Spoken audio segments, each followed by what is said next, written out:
Pernah tak terfikir kenapa orang yang gaji besar tapi selalu pokai? Tapi ada orang yang gaji biasa boleh hidup tenang. Bezanya bukan pada duit tapi pada ilmu. Ramai sangka bila gaji naik, hidup automatik jadi senang. Tapi realitinya, makin besar gaji kita, makin besar komitmen.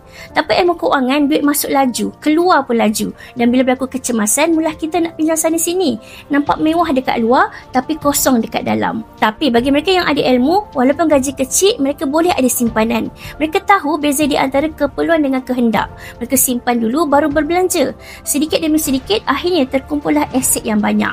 Ilmu ibarat cahaya. Bila kita ada cahaya, hidup kita lebih jelas dan lebih selamat. Dan antara ilmu yang paling asas ialah simpanan. Kalau duit kita cepat bocor, tukarkanlah cepat-cepat kalau bentuk simpan emas yang macam ni.